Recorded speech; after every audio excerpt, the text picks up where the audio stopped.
السلام عليكم صديقاتي متابعي البرنامج. انا حبيت اليوم نشارك معكم واحد الوصفه ديال الشعر.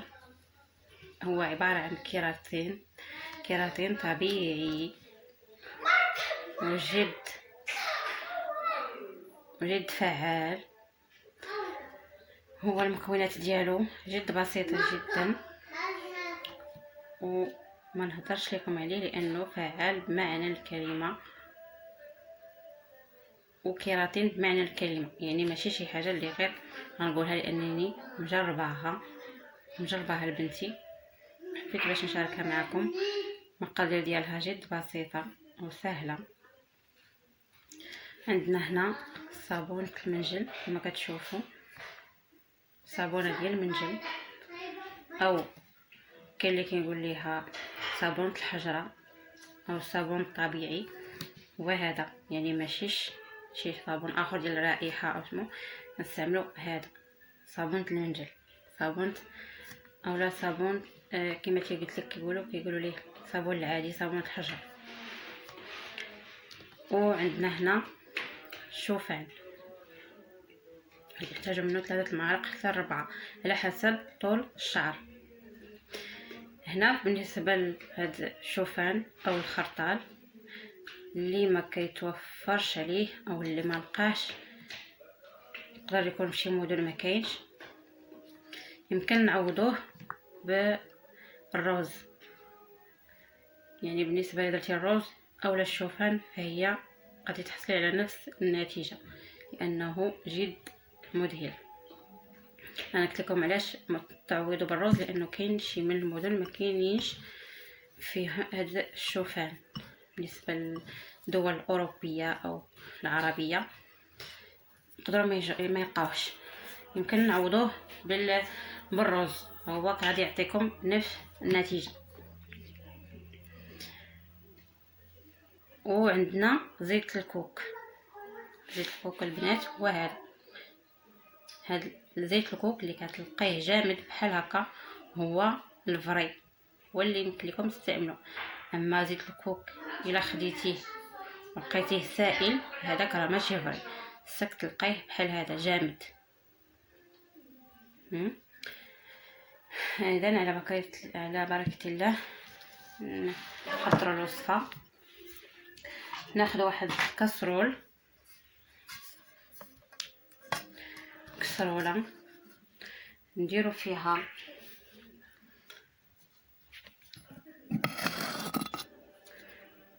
ناخذ 4 المعالق ديال الشوفان اولا 5 على حسب طول الشعر.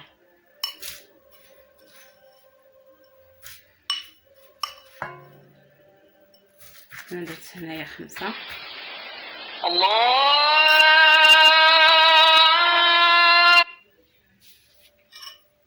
انا درت هنا 5.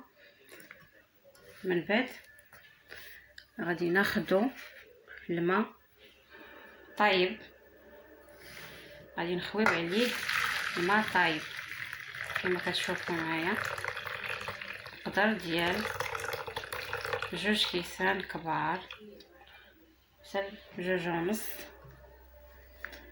ومن بعد غادي نديروه على النار يطيب. خاصنا نديروه على النار مده تقريبا شي ربع ساعه هكاك حتى نحسوا به طاب، يعني ولا بحال الزبده.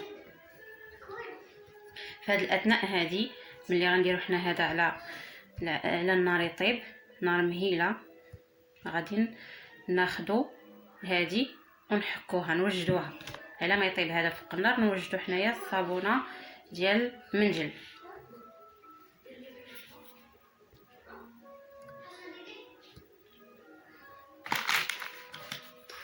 ناخذوا الصابونه هذه ديال المنجل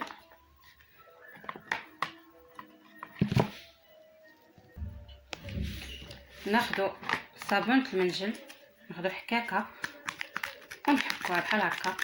تقدروا تستعملوا اي حكاكه متوفره عندكم بحال هكا.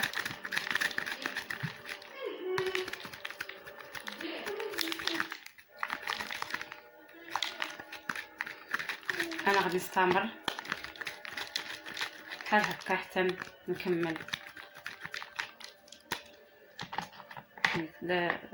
نكمل هاد الصابونه ديالي، ونتلاقاو من بعد.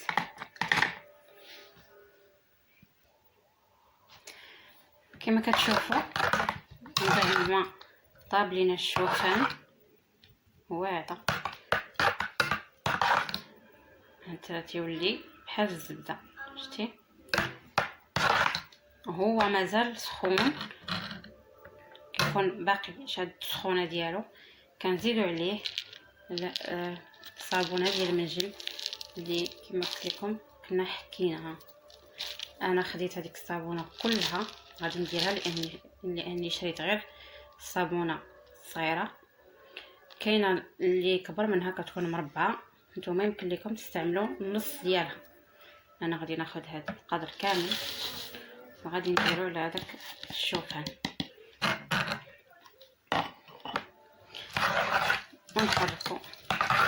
ونحركو مزيان حتى يذوب هذا الصابون هذا.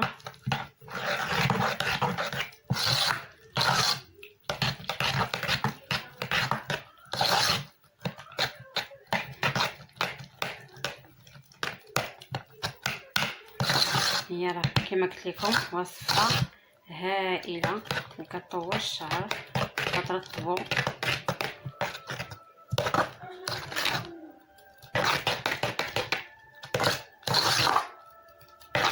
من بعد ما داب معنا الصابون. كناخدو زيت الكوك، وهذا انا خدرته في الماء سخون باش عاد داب ليا، شفتوا بحال هكا.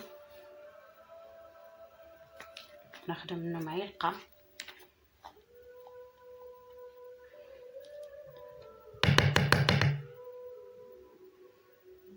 كبيره،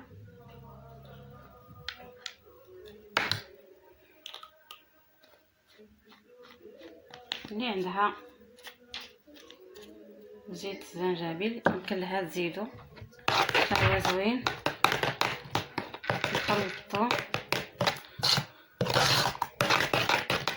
نخلطو مزيان وكنديروه في الكاس ديال الماكينه ديال العصير باش كيطحن لينا ويندمج هذا الشيء مزيان، هاد العناصر كلها. ممكن لكم تضيفوا حتى معلقه ديال زيت العود، لان زيت العود حتى هو مفيد جدا. ناخذ معلقه ديال زيت العود نضيفوها حتى هي على الخليط،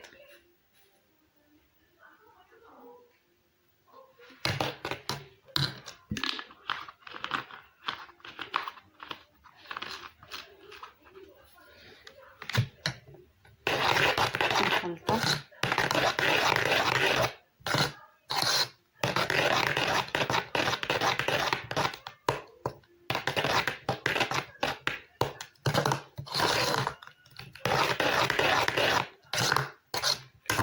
مزيان.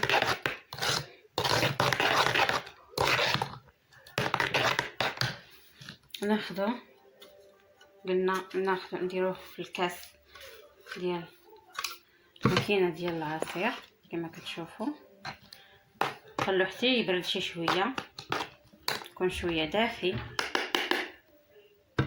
ونديروه في الكاس هكا.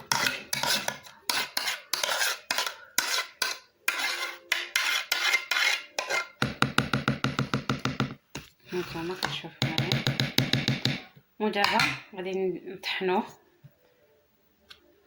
ونرجع لكم من بعد. رجعت لكم من بعد ما طحناه في الطحانه الكهربائيه. هانتوما كتجي هائل جدا، كيجي كميه وفيره، يعني قالك ديريها البنيات ديالك. هانتوما ما ننساش نقول لكم، من بعد ما طحناه في الطحانه الكهربائيه صفيناه باش ما يبقاش فيه داك ترتام يلصق في الشعر. صفيناه باش يجي ملي تبغي تغسليه كيجي ساهل، ما يوحلكش او تبقى شي. عارفين، حنا عرفنا بان الشوفان تيكونوا فيه جليفات، يعني ضروري ما يتصفى. من بعد كنديروه للشعر ونخليوه وتخليوه مدة 4 سوايع من الشعر لتحت. بداو خصله بخصله. من بعد ما تكملوا غادي تغلفوا الشعر ديالكم بالسلوفان وتغطيوه لمدة 4 سوايع. من بعد غادي تغسلوه وكونوا على يقين انكم غادي تشوفوا الفرق من اول استعمال.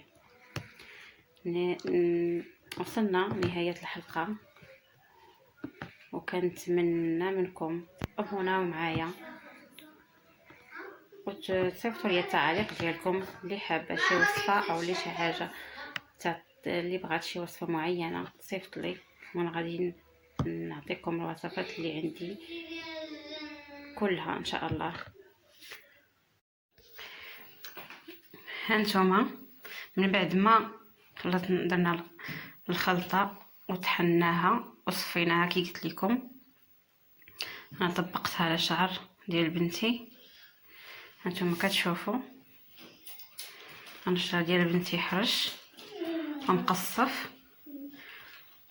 ان شاء الله غادي تشوفوا النتيجه كتكون. دابا غادي نجمعو وغادي نغطيه بلاستيكه او بزيف ونخليه مده 4 سوايع، ومن بعد نغسلو ونوريكم. نتمنى تجربوا هذه الوصفه ان شاء الله تعجبكم. دخلوا لي التعاليق ديالكم.